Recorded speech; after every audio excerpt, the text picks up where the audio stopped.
मैं Asghar Chaudhary wall news network तू नवी लोकेशन पर अज खलता आया और इसकी आखने रूपड़ा रूपड़ जिसी अस अपनी ज़बान ही आखने रूपड़ा बड़ा कदीमी बाज़ार आ और इतना कदीमी बाज़ार आ कि क़याम पाकिस्तान तो पहलू भी इत्थै बड़ी चहल पहल होनी सी। इत्थै दियां पुरानियां इमारतां सौखी अज भी नज़र अछनियां और मगर जी बाज़ार की हालत ही वो इस तरह है कि जिस तरह कोई उजड़ी हुई सागन होनी। इस वेले अस इत्थै खलते हुए हैं और शायद उसकी बड़ी एक वजह जड़ी यही कि या तो इत्थों लोग होर पर मुंतकिल होई गे या इस बाज़ार ना लोग नाराज़ होई गे कि ना इत्थै असेंगी कोई इन्वेस्टमेंट नज़र अचनी। एक छोटी जी मार्केट असेंगी पिच्छे जी नज़र आई, एक छोटा जा उत्थै होटल आ, तो बाकी ये जितने भी पुराने अगर सो कि कैमरामैन दसी सकै कि क्या पोजीशन ही पुराने जेह्ड़े इत्थै लगे ताले लगे वो पुरानी असेंगी बाहर ते नज़र अछनी दुकाना नहीं, उन्होंने बरांडा भी नज़र अछना, लुकड़ियाँ भी चलो इस वेले तक तो साथ देनियाँ मगर अमलन सूरत हाल कोई इतनी अच्छी नहीं जितनी होनी चाहिए। अस नाल इत्थै खलते गुलाम रबानी जरा इन्हों को भी पूछसा कि इस बाज़ार नहीं ये रूपड़ा नहीं ये हालत कियां हुई। अस्सलाम वालेकुम। वालेकुम गुलाम रबानी ठीक है सो खैर ही जी शुक्र अल्लाह ना खैर क्या हालत हुई इस बाज़ार है नहीं उत्थे भी बाहर भी दरबिया उठे ये तो मैं दुकान कोई खुलनी है नहीं इत्थे। सब तो पहली बार चौधरी साहब से शुक्रिया अदा कर रहे हैं कि तुम इतनी दूर तो आया और इतने इस चीज़ की आवाज़ उठाई। तो असल बुनियादी चीज़ ही कि रुपड़ा ना बाज़ार जड़ा असा ना तकरीबन क़याम पाकिस्तान तो पहले एक रोड जड़ा ये जदों नवाज शरीफ साहब पहली दफ़ा दूसरी दफ़ा वज़ीर आज़म बने उन्होंने भी दिता सा रोड नहीं तकरीबन कम शम होया लेकिन वो खास ना होने की वजह नाल जड़ा ना इस इलाके भी तरक्की ना हो सकी। फिर उस तो बाद बुनियादी इतनी चीज़ें आई कि इस तरह जड़ा मेन रोड जड़ा जुलना पिया इतना चौक आने ला बहुतों रोड जुलना पिया चिल्ला गाह नहीं साइड संगड़ा ना टच होना पिया उत्थे ना पहुँचने की वजह नाल यानी मुर्तज़ा साहब पिछे एक तकरीबन 1 किलोमीटर ने फंड दिता तो उस तो अगे तकरीबन 3 किलोमीटर जड़ा है वो रहना दौर ना रोड बनता है ये वाला रोड बनया सर नीला बहुतों नहीं गल करना क्योंकि इस जगह नाल कोई चौक ने टच होना पिया ना सब तो बड़ी बुनियादी वजह है कि एक ग्रां कड़े कड़े लगने सो इस नाल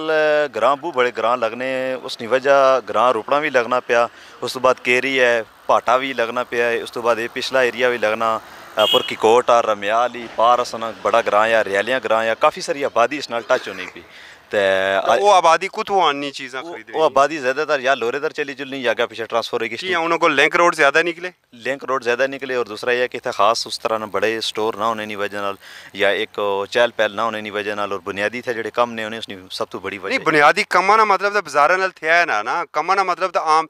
अगर कम नहीं होने तो फिर तो सारे लोगों इस बाज़ारे ही चचना चाहिए ना। इसका मतलब है इतना कुछ लिंक रोड थे जोड़े लोग बाहर गशने और इतों खरीदारी नहीं करने। सर वो लिंक नहीं है जिस असनापरा एरिया सर म्याल बांट चरीस एरिया सारा चाहिए वो सारा शिफ्ट हुई है इस्लामाबाद उस तो बाद जो दूसरा पार सुहाबियां वाला एरिया अच्छी किसना वो कोआलेदर शिफ्ट हुई है क्योंकि मौजूदा सूरत हाल भी सब तो ज़्यादा जी चीज़ ही वो ये चीज़ ही कि रोड है जिथे गड्डी जुलनी तो लोग सहूलत तो फ़ायदा उठाने की वजह नाले सारा कुछ असने प्यो दादा दा रोड ने से भी खोतियाँ पर आने से सामान आने खड़ने से उस वेले भी ये बाज़ार आबाद से आज ये बाज़ार बिल्कुल वीरान होए इसना कोई ठोस जवाब था बस उस वेले फिर तो खोतिया ना एक दौर होना सा रोड चलने से तो उसने ये चीज़ें भी होनी सी नहीं लोग इतों अपनी ज़मीन छोड़ी तो चले गए नहीं कोई ज़मीन छोड़ी तो भी चले गए लेकिन लोगों ने जी ज़्यादातर शॉपिंग ही वो तो अगे पिछे होगी दूसरे एरिया तक इसका मतलब है कि उन्हें किसी नेटवर्क ठीक दिता तो वो शॉपिंग दूरों को कर रहे ना बिल्कुल ये गली अगे पिछे सहूलत ही है जिस तरह तुम कोला बाजार ही दिखी कि ना उत्थे तुसें हर तरह की सहूलत गड्डी मिलसी हर तरह का रोड मिलसी सर रोड तो इतने भी मिलसी ना देखा ये रोड नाल तो लिंक थे ही है नहीं ये गल ना इस बाजार की तबाही जी है और रोड नाल लिंक नहीं इसकी तबाही नहीं जिम्मेदार मकामी आबादी है मकामी लोग है कि जड़े इस बाज़ारी आबाद ने करने वो इस्लामाबाद तो चीज़ा खरीदने वो कोहाले तो खरीदने लोरे तो खरीदे तो अच्छी रहने मगर इथों प्रॉपर वो ना कोई इतना इन्वेस्टमेंट करना और ना इथों कोई चीज़ा खरीदना ये बिल्कुल बुनियादी चीज़ ही लोगों ने भी कुछ तावन इस तरह नाल जड़े मकामी लोग है उन्होंने नया लोगों इस तरह तावन के बाहर ने अगर कोई बंदा अच्छा कोई इन्वेस्टमेंट करना तो उस तरह तावन कोई नया कुछ उस तो बाद जराइम इस एरिए भी तकरीबन असन एरिए भी बहुत ज़्यादा है जिस तरीके चर्च ना तकरीबन इस तरह ने और चोरी डकैती है थोड़ा जहा सुपारे चले जुला तो इस जगह ये थाना कड़ा लगना थाना लोरा लगना इसे नाल कड़ा थाना लगने नाल जड़ा हरिपुर ने एरिया अच्छी किसना थाना मखनियाल हो गया पहले लोरा थाना उत्थे भी सा लेकिन इतने परला है जो एरिया अच्छना पिया उस जगह मतलब डकैतियां वगैरह बहुत ज़्यादा होनी और दूसरा इतना जड़ा ये नहीं मतलब ये लोरे ने अंदर सो मिगी पहली चीज़ दसनी है जो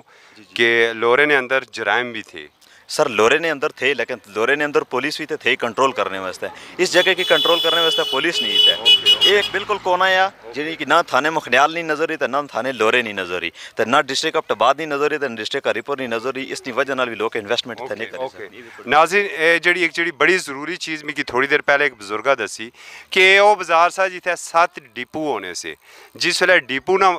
इतना ट्रेंड चलिया ऐसा आम लोगों की डिपू तो बगैर कोई चीज़ा नहीं सी मिलियाँ ये इतना मुतहरक और मुनज़्ज़म बाज़ार सा इतने 7 डिपू होने से आज मेरे ख्याल ने इस पूरे बाज़ारे 7 दुकाना भी नहीं है। एक चीज़ जड़ी इतने बड़ी इंपॉर्टेंट है कि ये जड़ा बार्डर आ डिस्ट्रिक्ट एबटाबाद और डिस्ट्रिक्ट हरीपुर ना ये रूपड़ा जड़ा है इतने 2 डिस्ट्रिक्ट लगने जिस जगह खलते हैं असा ये इसलै डिस्ट्रिक्ट एबटाबाद नहीं हदूद ही